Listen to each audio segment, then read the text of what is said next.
Hello and welcome to the Foresight Podcast series. I am with you, Naman Atolia, currently pursuing MA in International Relations and Strategic Studies from University of Mumbai and a research fellow at Foresight. This interview is a part of our fellowship program where we invite various experts and talk about the world. Today, we will be discussing Saudi Arabia, its Vision 2030 amid global and regional challenges. And what more can we ask for when we have Ambassador Talmiz Ahmad with us? Ambassador Talmiz Ahmad is an expert on West Asia, political Islam, and energy security. A 1974 batch IFS officer, he has served as the Indian ambassador to Saudi Arabia twice and to UAE and Oman. Prior to serving at the ambassadorial positions, he also served as the Director General of Indian Council of World Affairs, Additional Secretary of International Cooperation in the Ministry of Petroleum and Natural Gas, Head of the Gulf and Hajj Division at the Ministry of External Affairs, and Consul General in Jeddah, besides serving in Indian missions in various capacities at Kuwait, Iraq, Yemen, Pretoria, London, and whatnot. In July 2011, the Saudi government conferred on him the King Abdul Aziz Medal First Class for his contribution to the promotion of Indo-Saudi relations. He has also authored four books: West Asia at War, Reform in the Arab World, Children of Abraham at War, and the Islamist Challenge in West Asia. Currently, he is a full-time academic and holds the Ramsate Chair in International Studies at the Symbiosis International University, Pune. Ambassador Talmiz Ahmad, we welcome you. Thank you very much. Good to be with you. Thank you. So, sir, starting from the very first question, from the much reported Saudi-Pakistan defense pact, I want to ask, is Saudi Arabia worried about its security? And can we also expect something at the GCC level, the Gulf Cooperation Council level? The Israeli attack upon Doha sent shockwaves across the Gulf. Yeah. The GCC countries were complacent that they are under the American security umbrella. And that regardless of what happened in their neighborhood, the war in Gaza, the attack in Lebanon, the attack on Iran, the attack on Iraq and Yemen, they themselves felt totally secure. This was completely overturned with the attack on Doha. The attack lasted for a very short period. Yeah. It did not do much damage. No significant Hamas leader was killed. However, it conveyed a very important message. The message was Israel is the military hegemon all across West Asia. Yeah. And no target in the region, including the leaders of the Gulf and their various facilities, their infrastructure, their military capability, is beyond Israel's military might. This was the message given. Yeah. Already the region had been a little concerned about the efficacy of the US security partnership. Already over last few years, frequently it was seen that the Americans were not credible security guarantors. But even then, when Donald Trump became president and visited Riyadh and got all these billions of dollars worth of defense contracts, it appeared as if, regardless of what is happening in the rest of West Asia, they themselves are likely to be secure. Israel ended that mirage. In this background, Saudi Arabia, in a knee-jerk reaction, turned to Pakistan. Pakistan is their traditional security partner. This partnership goes back to the beginning of the Cold War, when Saudi Arabia and Pakistan were partners with the Americans in the Cold War with the Western Alliance against the Eastern Bloc. And therefore, there was a defense relationship as well.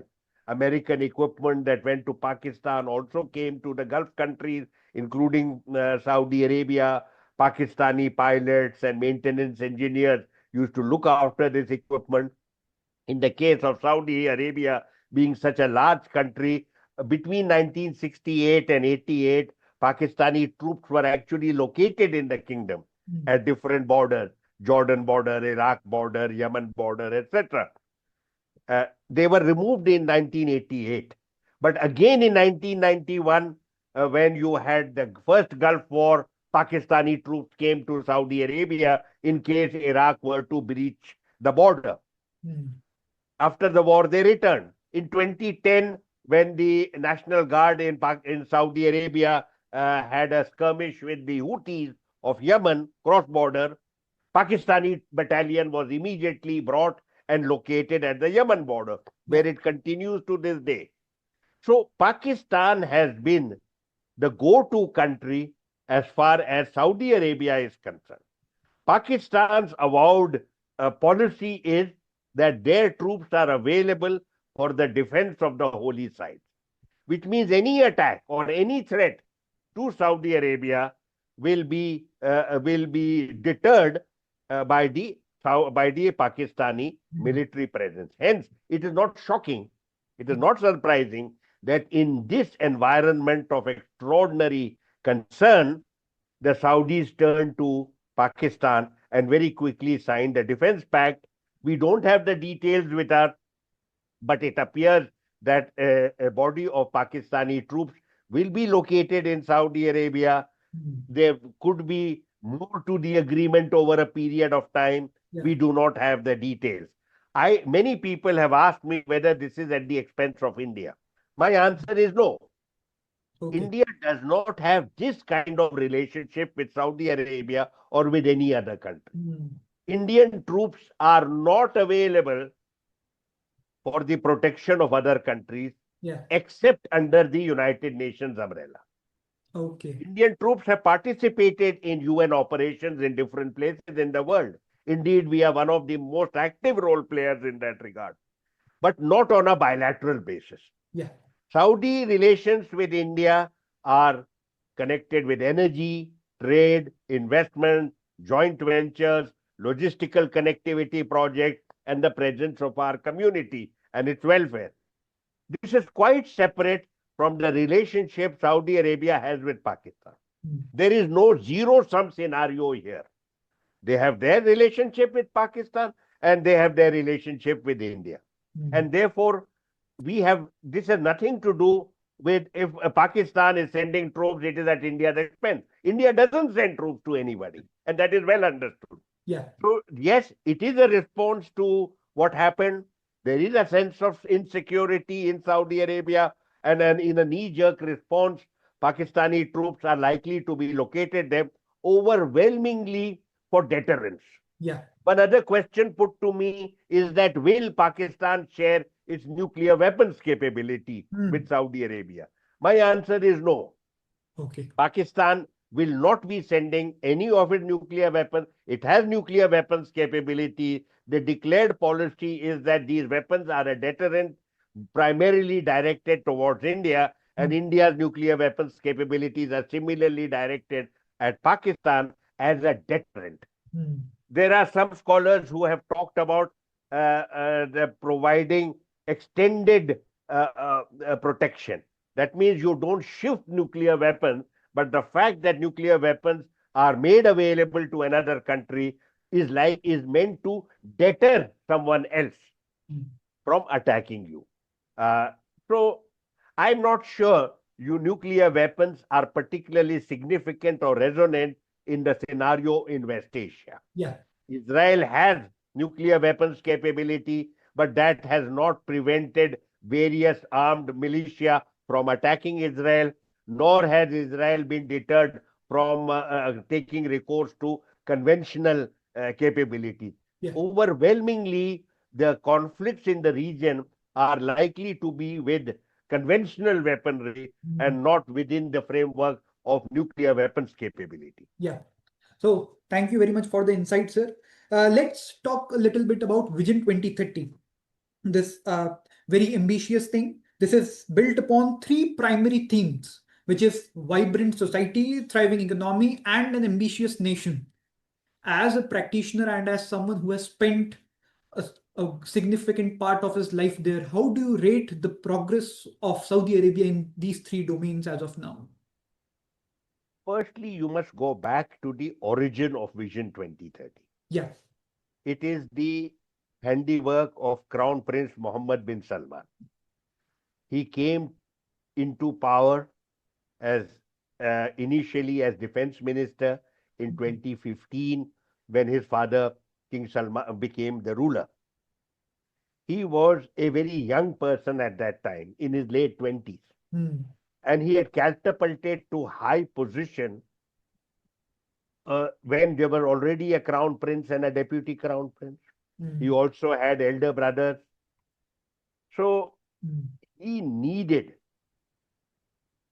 a new message to ensure his standing and credibility with his people. He understood and understood correctly that the base of his support lay with the young people of Saudi Arabia. People below 30 in the kingdom are about 50% of the population. They needed a fresh message. And he was this young ruler who was likely to be with them for many years. They therefore, you could not base your ambition on the principles that had guided his predecessors over the previous 5 or 6 decades. He needed new ideas. So the earlier order used to prioritize Saudi affiliation with the Wahhabi doctrine, a very austere form of Islam, practiced in no other country except the kingdom. It is a very intrusive doctrine where it determines the nature of your personal conduct in the public space and occasionally even in the private space. Secondly, it was based on emphasizing the kingdom's role in the Islamic world and the Arab world. Mohammed bin Salman changed all this. These were passé. They no longer resonated with the young people of his country. What did he do? He pushed aside the old and brought in the new. The message for young people was a message of the future, that our future is anchored in modernity and associated with that with technology. We are going to be a new nation. We are going to be a nation where you young people will be my partners in creating a country that is resonating at the highest levels in world affairs. It is in this background that a vision was put before the young people of Saudi Arabia. It had a 15-year time frame. So it was something that people could visibly see. According to reports, the vision has done remarkably well. There were certain aspects of the vision that would be transformatory. For example, the rise of the private. It was basically aimed at moving away from oil revenue. So you would have non-oil sector developing, the private sector developing, opening up the country in terms of information, in terms of sports, in terms of leisure, in terms of gender mixing. So there would be social and cultural changes. Above all, you would have a country that would be attractive to international business. So you have these very major gala events, the Future Investment Initiative. You would have the world's leaders thronging into the country, and they put up very imaginative, futuristic projects like NEOM, etc. According to the internet and the report from official sources, there have been significant changes in the previous 10 years. The changes are that the private sector has grown, that tourism has increased, and that unemployment, which used to be at a very high level, has been controlled. But you must remember one major point, which very often is not mentioned in official documents. The country's dependence on oil revenues remains exactly the same. Oh. 80 to 90% of national revenues come from the sale of oil. And everyone knows, and I am part of that, the country is going to remain dependent on oil revenues for several years to come. The direction of oil sales will change. More and more, the major markets are going to be in the East. China, India, Southeast Asia, Northeast Asia, particularly Southeast Asia, are going to be oil dependent. India has said that it will reach net zero in 2070. China has said it will reach net zero in 2060. European Union has said 2050. Whatever they have said, the figures indicate that India and China are going to remain major importers of hydrocarbons and major users of fossil fuels at home. The literature suggests to us that the kingdom is likely to use oil revenues overwhelmingly to fund some of its developmental activity, futuristic activity, and its commitment to green transition in this way. That means use less hydrocarbons at home, sell more and more of them abroad, focus on green transition at home. And for instance, where, in regard to the power projects, they used to use oil. They will now shift towards gas and over a period of time shift towards solar and wind energy. But using oil revenues to fund green transition. But dependence on oil revenues is not likely to change. Okay, but I just want to bring one point into the discussion. Is this Vision 2030 making the Saudi economy more protectionist? There is a report by Saudi press agency that around 10,000, 14,000, 21,000 are being deported from Saudi Arabia every week. And also they have decided a target that by 2028, 50% of the jobs in the tourism sector will be only for the Saudi nationals. How can it, and also, is it not a sign of ultra protectionism? And also, how can it impact India and South Asia in particular? Let me clarify the situation so that there is no misunderstanding. So everyone who works in the kingdom comes into the kingdom legally.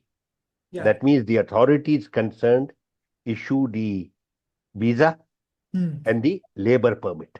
That means there is an acceptance that you need this person to work in your country. About 12 million people are working in the kingdom. Expatriates are working in the country, of whom more than 3 million are Indians. Okay. I have not seen any credible report that would suggest that there is a significant effort being made by the kingdom to get rid of its expatriate workers. What you are reading about is the repatriation of illegals. What happens is many people whose legal employment visas have expired continue to stay in the country. This is true not only of the kingdom, but also of other Gulf countries. They continue to stay and become part of the informal economy.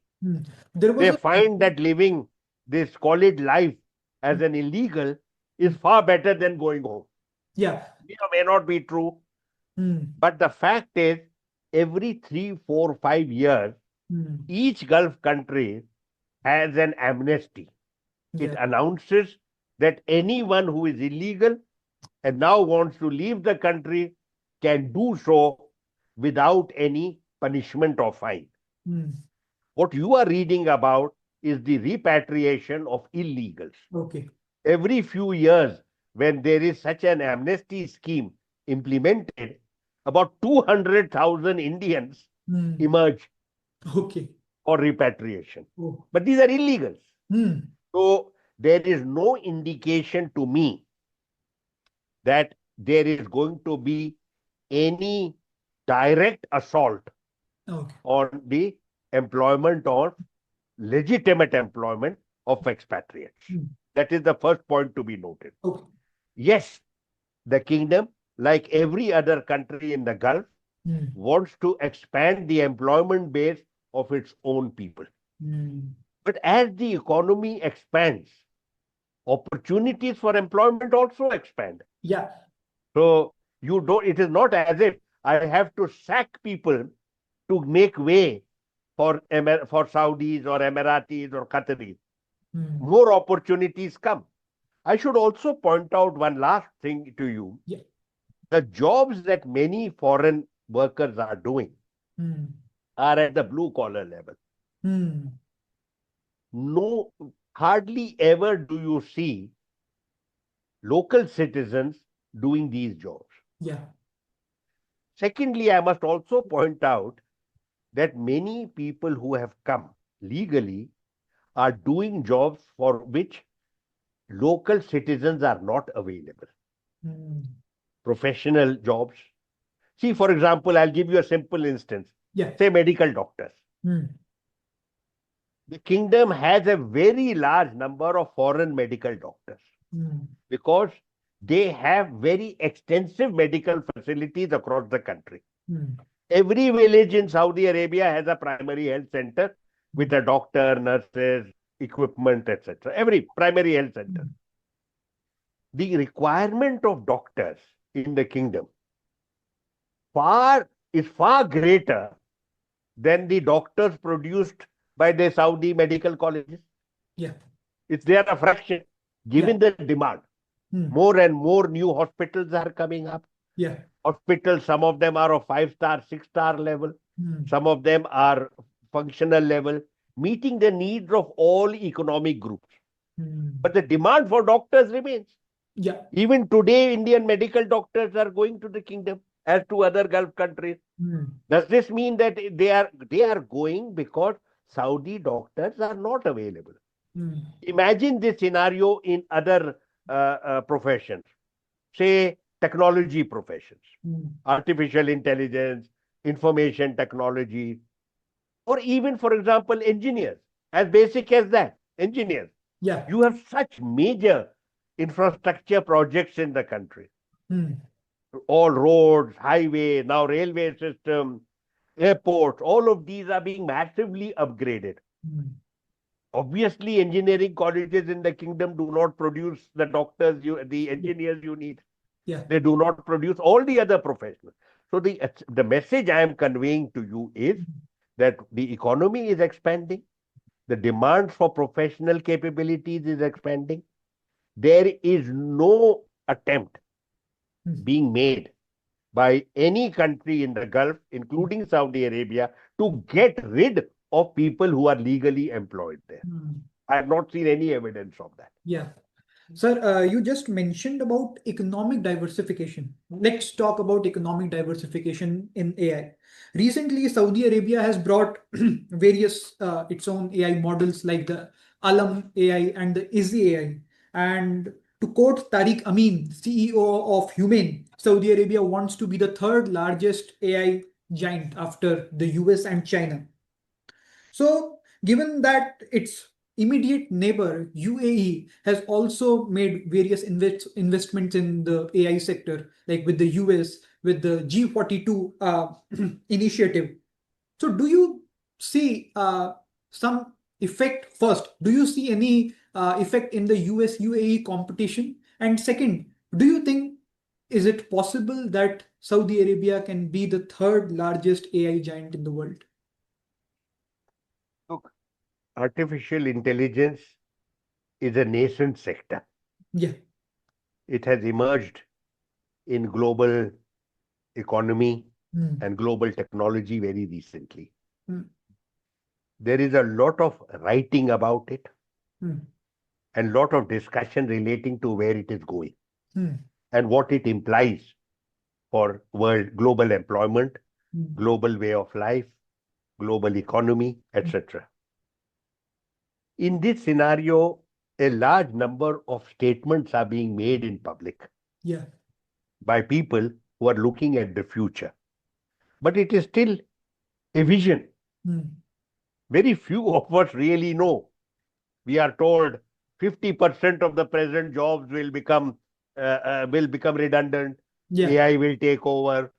This you don't need. AI will take over. Young people like yourself are wondering, what do I do with my future Yeah. when I'm going to become redundant? And you're reading news report. Oh, this job will be available. This job will be available.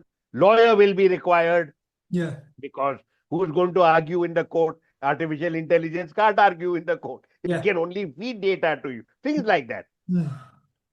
What you should really read in these remarks is the commitment of these countries to funding the development of a new or frontier technology.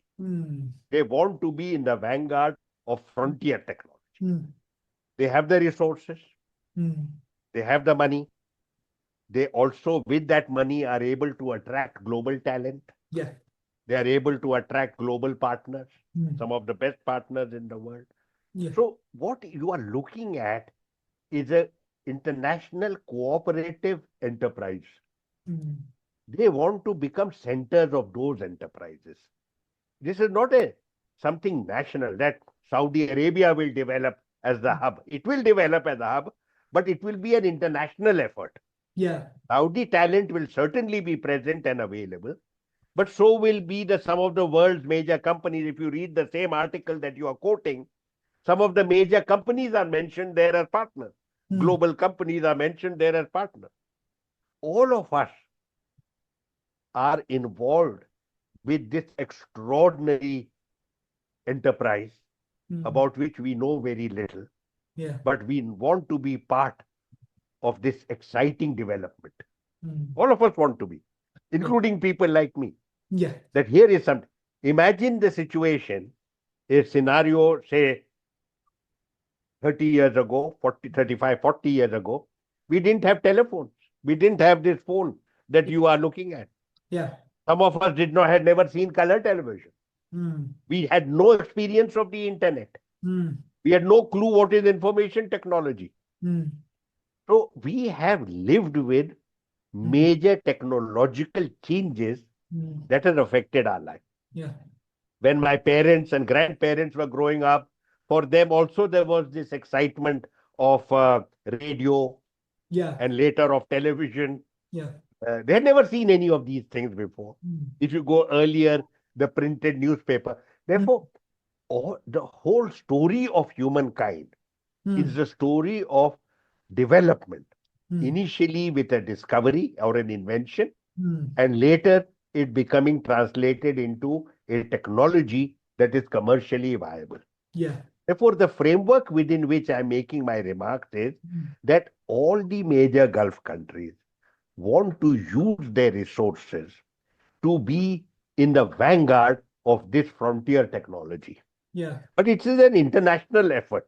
You cannot be a purely Saudi effort. But Saudi Arabia, just like it, and if you see the remarks from Mr. Tariq Amin, he said they welcome other developments because AI is something so mysterious in terms of its detail and the direction where it is likely to go, that there is room for everybody. Just because UAE is developing AI, it doesn't mean that someone else has to stop. There's no zero-sum scenario here. Everyone is part of this effort and enterprise. Major companies are going along. They are looking for talent. They're looking for funding. They're looking for a business-friendly environment.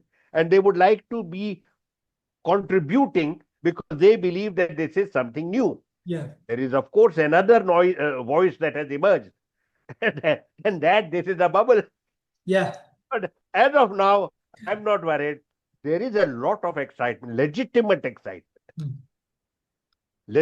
excitement with regard to participating in something so exciting, so important.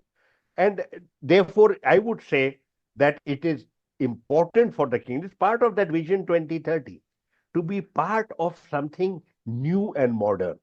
How do people like me excite people like yourself? Only with the vision of something in which you can be my partner. I provide the money, you provide the talent and the resources, the vision, and you feel that I am important. I am contributing to something which is important not just to my country, it is important for the world. Yeah. I think this is also a factor in actually reaching out Mm. to the people. See, very often we find young people are not particularly impressed with achievements of the past. Yeah. For example, the kingdom over the last 100 years has grown. But it has grown in ways, changed in ways it is impossible for young people to remember. Yeah. That their great grandparents and grandparents lived very, very basic lives. They had very minimal food to eat. Yeah. They lived in squalid conditions. Yeah. Today, they are in the vanguard of the world due to oil resources. Yeah. But that doesn't excite them. Mm. None of them have seen that. Yeah. They are looking to the future. So the crown prince taps into this Yeah. and makes the young person a partner in this adventure and in this enterprise. Mm. Yeah.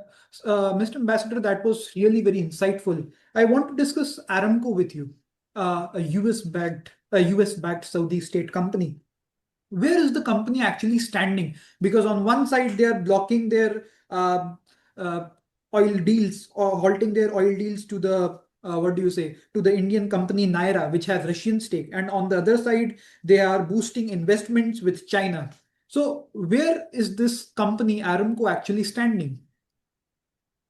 Let me clarify one or two things to you. Yeah. When oil was was being discovered in the Gulf, Yeah. starting with Iran and then with Iraq, Yeah. the British dominated the Gulf. Yeah. And it is British companies and the British government that supported them Yeah. that actually found this oil, which was of strategic value to the United Kingdom. Yeah. The one place that they refused to discover oil, Mm. though they knew it is there, was Saudi Arabia. The Okay. British concern was that if so much Saudi oil enters the global market, Mm. the value of the oil they had in Iraq Mm. would fall. Yeah. Therefore, they developed oil besides Iran and Iraq in Kuwait, Mm. in Bahrain, in Oman. Yeah. At that time, UAE didn't exist and the Abu Dhabi ruler was not interested in developing oil. Yeah. Qatar was not known to have resources. Later, we came to know they have gas. Yeah. Saudi Arabia had the oil. Yeah. So, for the ruler of Saudi Arabia, King Abdulaziz, Mm. went to the Americans. Mm. Okay. The British were not interested. He Okay. went to the Americans. Mm. The Americans had no clue about the region. Mm. They had never been in the region. Whatever they had seen, they didn't like. Mm. Extremely hot weather, Mm. very large desert environment, extremely austere religious environment. Mm. They didn't want to come. Yeah. And they were not sure what is going to happen. Mm. It was an alien culture and an alien habitat. Mm. So 5 American companies came together to form Aramco. Mm. Yeah. That is how it started. Yeah. But Saudi Arabia has nationalized Aramco. Mm. Therefore, it is no longer an American-backed company. It is 100% Saudi government-owned company. Okay. It is now it is, I think, the largest company in the world Yeah. in terms of assets and in terms of resources. Now, I want to also make a second point to you. Aramco does not have its own policies. It Mm. is 100% owned by the government. It is the most important aspect of the government's structure and institutions. The energy minister of Saudi Arabia is the elder brother of the crown prince, Okay. Prince Abdulaziz bin Salman. Mm. He was earlier deputy oil minister and now he is the energy minister. Mm. Very distinguished man. He's a prince from the royal Mm. family. Yeah. Oil policy is determined by a small coterie of people around the ruler to advise him Yeah. because it is so crucial. Oil is crucial for the kingdom, it Yeah. is crucial for the region, it is crucial for the world. Yeah. It is part of the global energy economy. Yeah. And as you know, the global energy economy is an integrated economy. Yeah. Whatever happens in one part of the world impacts on another part of the world. Yeah. If there is a blow up of an oil well in Venezuela, you will find oil prices will go up Yeah. elsewhere. So it is an integrated, globally integrated economy. Therefore, some of the most outstanding Saudis are involved with shaping oil policy Yeah. and advising the ruler Yeah. about which way to go. Yeah. So you are famous. Some of the famous ministers are known to you. Mr. Yamani Yeah. in his time, or many of them. Yeah. Hisham Nader. These Mm. are legends. Yeah. They are well known for their wisdom. Ali Al Noemi, who was there earlier. Each of them is a giant in the world of Yeah. global energy. Therefore, there is all policy which is executed by Aramco is determined at the apex level. Yeah. As I said, there are advisors who advise the crown prince. Yeah. Therefore, all that you have mentioned is part of Saudi global energy policy. Okay. Now, what is this global energy policy? If I can summarize for you, Yeah. the basic thing is the kingdom recognizes that it is going to depend on oil revenues for the foreseeable future. 25, 30 years, it is going to depend on that, maybe even longer. Number one. Number two, that its principal markets are in Asia, China and India being at the apex.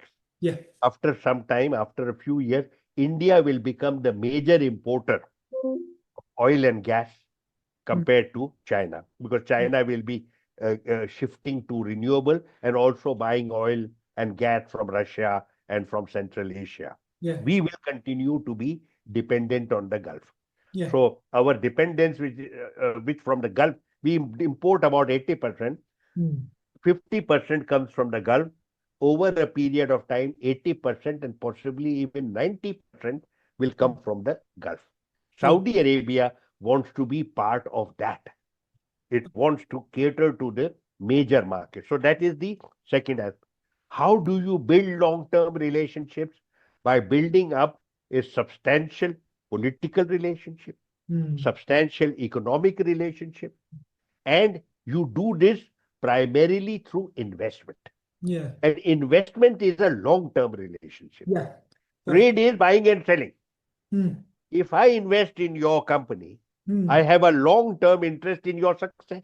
And you have a long-term dependence on me because I have put my money in your enterprise. Yeah. This is how the energy policy works. You invest in major projects, not just in energy projects. In the case of India, they're investing in infrastructure projects as well. Yeah. They are investing in industry as well. Some Yeah. of it energy related, some of it not. In the case of China, they have invested in major refinery. Yeah. One of the conditions of that refinery is that they will import oil from Saudi Arabia. Yeah. That means it's a direct nexus. Sometimes part of this investment is in downstream, in marketing. For example, supplying oil is one thing, refining oil is the second stage, but distributing oil in the national market is also part of that. Therefore, Saudi Arabia is interested in investing there. Yeah. Oil storage is another aspect where you invest. So all of this is a value chain. It is called a value chain from the discovery of oil to the supply of oil to the end user. It is a integrated value chain. Yeah. Decisions relating to this value chain are taken at the highest level in the kingdom. Part of this, Saudi Arabia also owns a refinery in the United States. Okay. So it continues to supply oil from the kingdom to that refinery in the United States. Yeah. Even though American oil is available. Yeah. But that refinery is an importer of the kingdom. So in this way, the kingdom is constantly ensuring Yeah. that it gets the best value for money for its resources. Yeah. They recognize that there is a global shift, Yeah. that there is a green transition taking place. Mm. The present economic policy is to monetize their oil resources, oil to the maximum extent possible, Mm. and use those resources to fund the green transition at home Yeah. and the development of the non-oil sector at home. Mm. So this is their policy today. Yeah. You just mentioned about US and China. Let me bring both the countries into play. Let's start with US first. Recently, Financial Times has reported that Riyadh is looking to US for signing a defense pact. The details are yet confidential. We don't know much about that. And to quote a Reuters report, the pact has cleared much of the Pentagon hurdles. So, like, the details are confidential, but what are your expectations from this pact? And is it a part of the Washington's prolonged efforts to normalize relations with Tel Aviv and Riyadh, because they have been pushing for that for so long? You see, the region has several issues, Yeah. many of them inherited from the past, Mm. some of them emerged more recently, Mm. some of them a product of internecine regional disputes and differences, some of them aggravated by external intervention. For sure. All of that is there. This has left the region very turbulent Mm. and its politics very uncertain, the Yeah. outlook very grim and bleak. The oldest issue that the region inherited is the Israel-Palestine issue. Yeah. So, and it has seen periodic conflicts in this regard. More recent one is the one we saw over the last 2 years. The approach of the Israelis, supported entirely by the Americans, Mm. is that the Palestine issue is not an issue on which we can have any compromise. As Mm. far as Israel is concerned, no compromise on Palestine, no movement forward on Palestinian aspirations. Yeah. The, the Satan, the devil in the region is Iran. The source of instability in the region is Iran. Yeah. The support for extremism in the region comes from Iran. Mm. Therefore, the focus of attention should be on Iran, not on the Palestine issue. Okay. This is the agenda that Israel has promoted, which has been fully accepted by the Americans. Okay. Now, what the American and the Israeli agenda has been is Mm. that get the Arab countries step by step to normalize ties with Israel Mm. without requiring any movement forward Mm. as far as Palestine is concerned. Yeah. Play on the concern of the regional states with regard to the threat from Iran. Yeah. So you aggravate the threat from Iran, you keep on putting pressure on Iran, you demonize Iran in your media, and on this basis encourage Arab states to normalize ties. Yeah. So this succeeded. In August 2020, UAE and Bahrain Mm. normalized ties with Iran in this basis, not with Israel. On the all through 2023, Mm. we heard that the Americans are talking to Saudi Arabia and are moving forward with regard to Saudi normalizing its ties, Saudi Arabia normalizing its ties with Israel. We read about it. Mm. And we also heard as late as September 2023 that they are on the verge of normalizing ties. We don't know. Yeah. But what we did read was that the Saudis had put three conditions on the table for this normalization. Yeah. And that was number one, you must supply us with state of the art weaponry. Okay. Number two, you must allow us to pursue a civilian nuclear program. Mm. And number three, that you must enter into a security agreement with us in terms of which you will guarantee our security against any other party. These were the three conditions. Yeah. With regard to Palestine, Mm. now what happened is, once the Gaza war began, Yeah.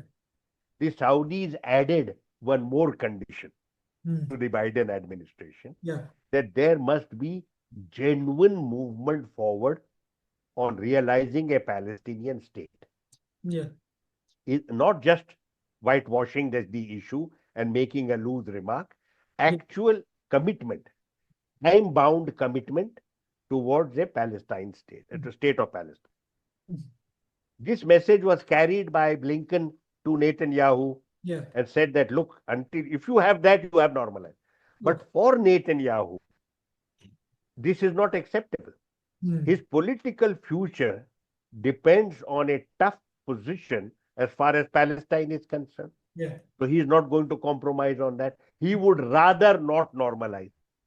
But for the Americans, this normalization remains a major factor in their diplomacy in the region. Yeah. And for Donald Trump, it has now become an all-consuming obsession Yeah. because he wants the Nobel Prize. You see, when you are in your second term, you have nothing to look forward to. Yeah. In terms of your ambitions, you have peaked. What are you going to do with the rest of your life? Yeah. When you have finished the first term, you can say that I have to fight for a second term. But when you are in the second term, the American president looks like a lame duck from day one. He actually becomes a lame duck in the last 2 years. Yeah. Donald Trump wants to use this second term to be one of the greatest presidents of the United States that history will recall. Yeah. So legacy becomes a very important factor for the American president.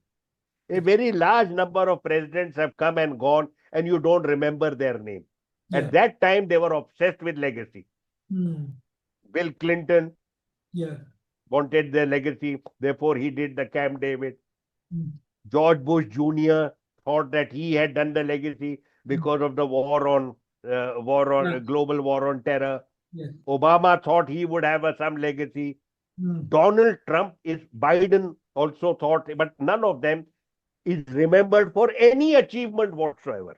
Yeah. So it is this whole business of legacy is overwhelmingly delusional. Yeah. But that does not mean that the president is not obsessed with it. This particular president is more obsessed with legacy than anyone because it stems from his persona as a megalomaniac. He's obsessed with his persona.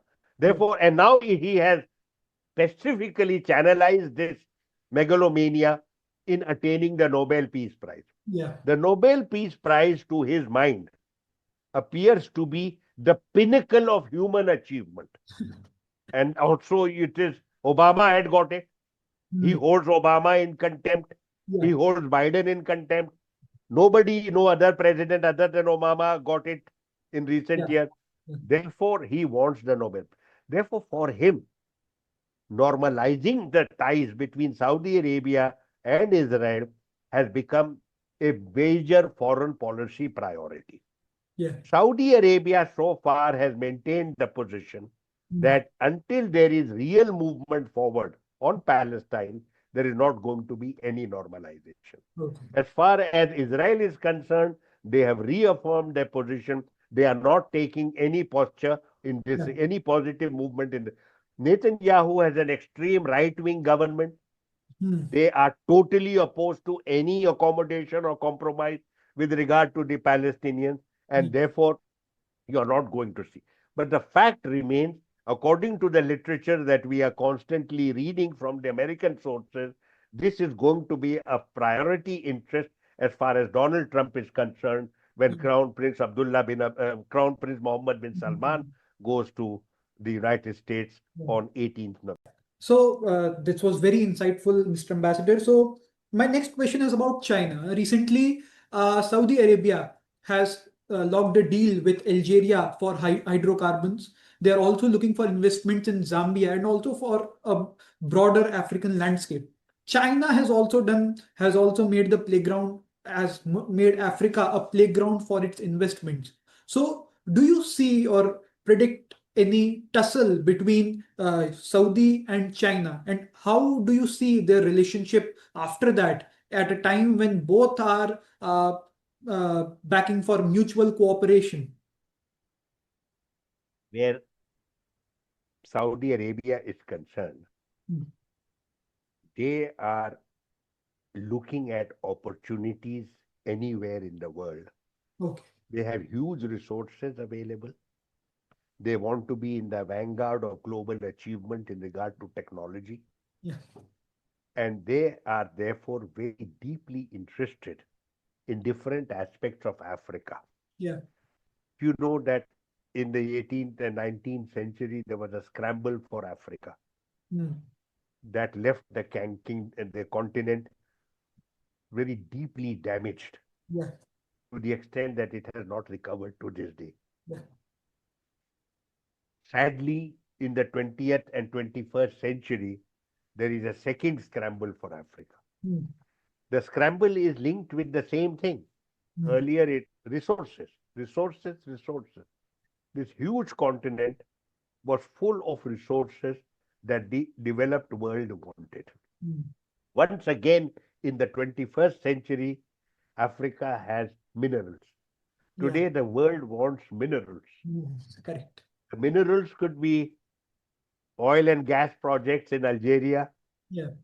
copper mines in Zambia. Mm. These are the two areas where the kingdom has gone recently, where they are looking. In the case of Algeria, it is very, very rich Yeah. in oil, but it does not have the financial resources to develop its oil capabilities.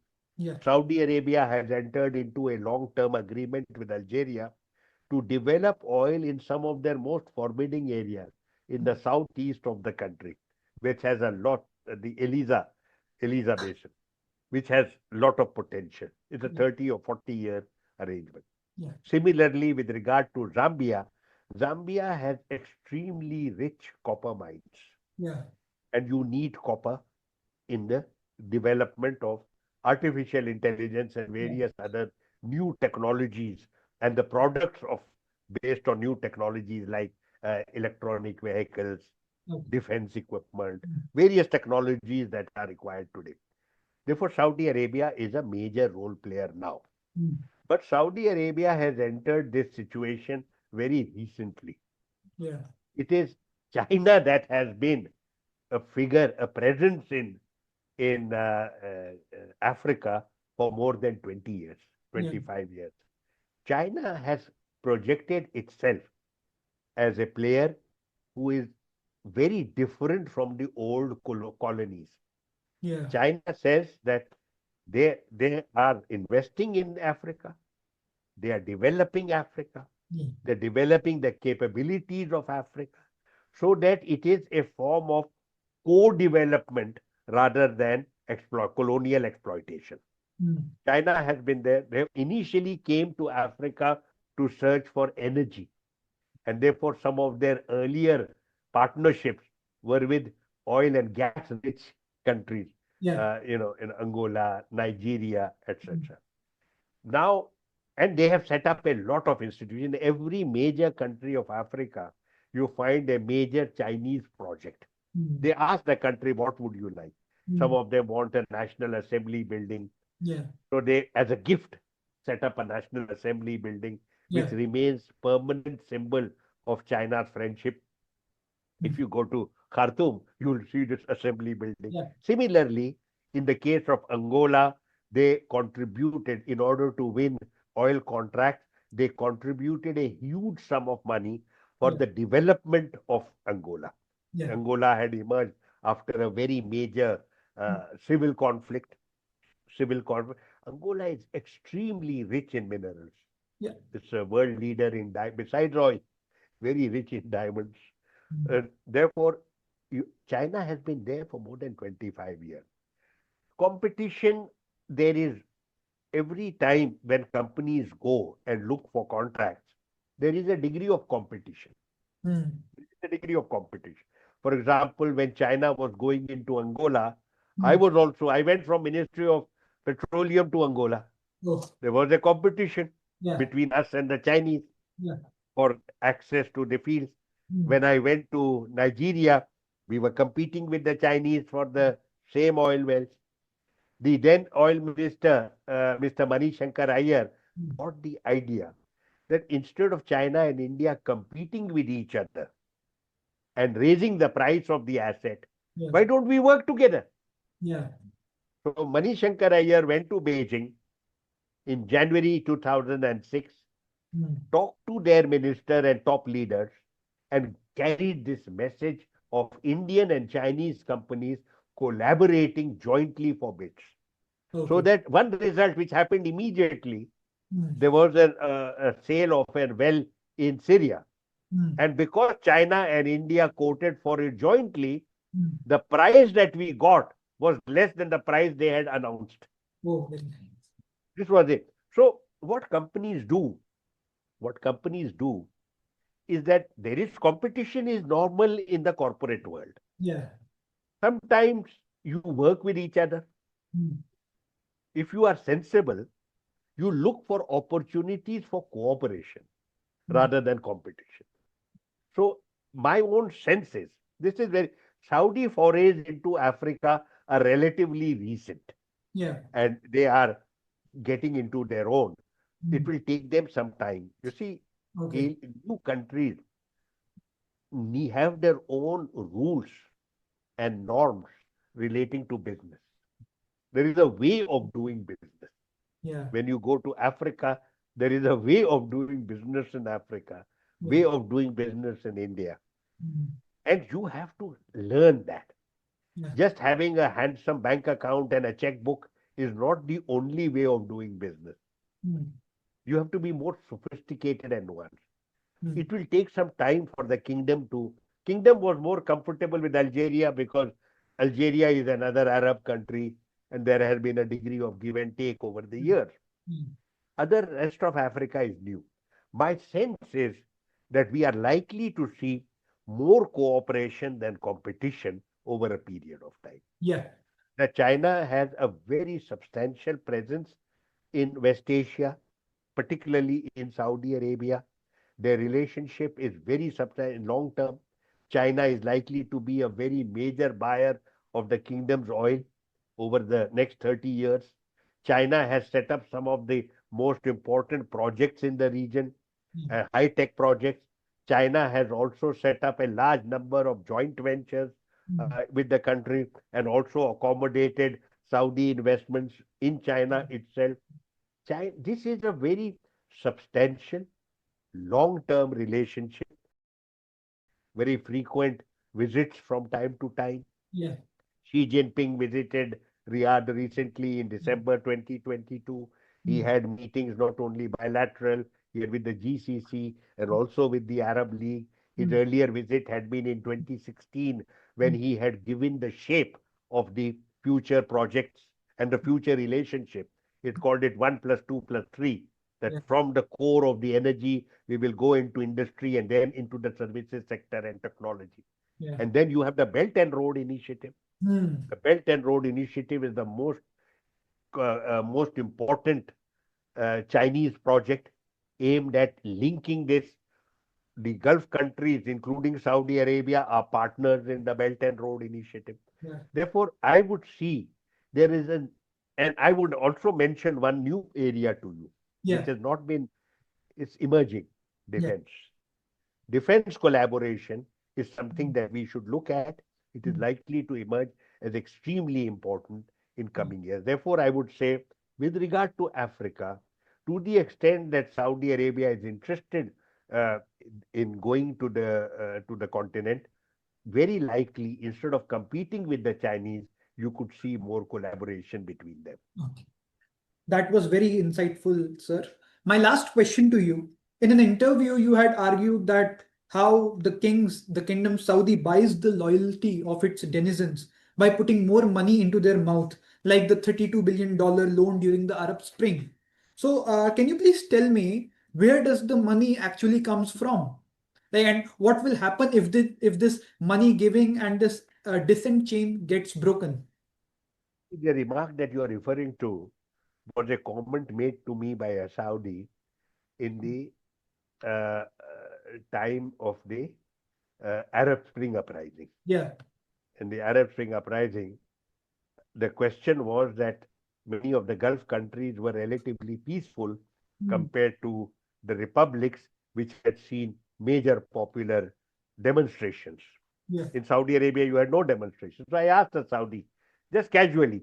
So he said, what am I to do? Every time I want to say something, it's like a joke. It was said light-heartedly. Yeah. Every time I say something, the king puts more money into my mouth, Yeah.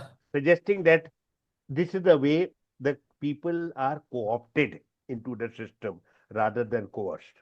Yeah. Overwhelmingly, the pattern of governance in the Gulf countries is co-option rather than coercion. Yeah. The resources available are such that it is far easier to co-opt into the system, make your citizens part of the system. There is a social contract, the term used. The social contract is that the king, the royal family, is responsible for your security and for your welfare. Yeah. And in return, you owe the royal family and the ruler loyalty and obedience. Yeah. The result of this is all the principal decision making relating to the nation are taken by the royal family and by the ruler himself. Yeah. There is no popular participation in governance. In return, you expect to be looked after, Yeah. your security and your welfare. Yeah. Now, the claims of citizens change over a period of time, and therefore they demand more. The ruler then has to constantly be sensitive to his people's aspirations and respond to them quickly. It's not just money. Yeah. Many people want to, say, study abroad, or they want employment of a certain kind.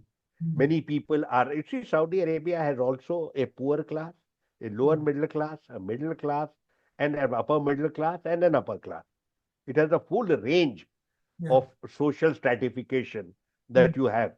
Very few other countries have, but it has it's a population of about, Saudi population of about 25 million. Yeah.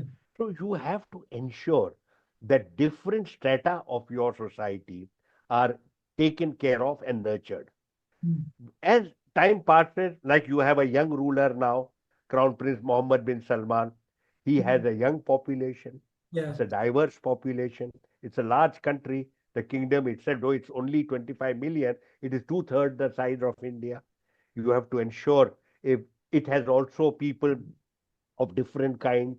Some are more progressive than others. Yeah. How has the kingdom managed Yeah. these aspirations? Mm. They are managed through providing welfare. It is a welfare state in the best sense of the word. Yeah.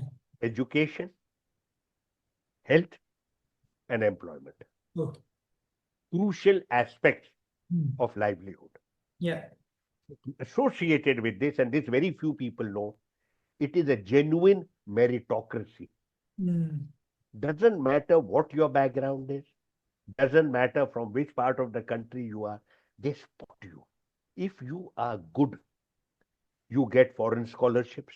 Mm. When you come, you get accelerated promotion. Mm. At young age, many people become ministers also, Yeah. senior people get senior positions. They are constantly nurturing a meritocracy within their system. Mm. But it doesn't mean that those who are not meritorious are left out. Mm. Every one of them has a minimum level of livelihood Yeah. and a maximum level of opportunity. Yeah. So this is crucial to Mm. understand why Mm. you do not have civil unrest in the country. Yeah. The message given is we are all partners. Yeah. We are all partners. Now, yes, you have rightly pointed out that there is sometimes inequity. Now, this happens. If you look at the pattern of world affairs, Mm. of the economies of different countries, Mm. the neoliberal order, which we used to call the capitalist order earlier, now it is called neoliberal. Yeah. The neoliberal order has generated very major inequalities Yeah. between the top echelons and the low, below them. Mm. This is the pattern in the United States, all over Western Europe, even in India. Yeah. And the pattern is very clear. The reason is that a certain strata of your society benefits from neoliberal policies, is able to afford a certain kind of education and opportunity, get into startups, or very often are part of the corporate world, which has international connectivity, Yeah. what we used to call earlier globalization. The Yeah. beneficiaries of globalization are those who are professionally qualified and are given the opportunity. Yeah. Over a period of time, this generates very serious inequalities between the honchos of the corporate world and the brilliant people who are in the professions. And the compensation packages they obtain are very different from the rest. Yeah. So, yes, there are inequalities within the kingdom, not different from those of other neoliberal economies. But the difference here is that the welfare order generally brings people together. Yeah. The message that the Crown Prince is giving and which he has reiterated is all of you are my partners in the enterprise we call our country. Okay. He is no longer interested in this Islamic and Arab business. Hmm. His focus is on nationalism. Hmm. He is making Saudis proud Saudis. He doesn't talk the language of Islam and Arab unity and all that. He may do that for occasionally, but the main focus of his appeal within the country Yeah. is that we are Saudis. Hmm. I am your elder brother. I am here to look after you. You and I are partners in this great enterprise. We are going to take our country to the highest level in the global order. Yeah. And this is the way the message has gone. Therefore, what I had mentioned to you, which was true 15 years ago, has now become a much more nuanced and Yeah. sophisticated message. But it seems to be a message that is working. So, thank you very much, Ambassador Sir, for joining us. It has been truly great to converse with you. You shared various insights about Saudi Arabia with a pinch of historical significance and touched almost every aspect, whether it is governance or economy or technology or everything. So, we are very, very grateful and honored to have a talk with you. Thank you very much, sir. I Thank you. wish you all the best and thank you very much. Thank you.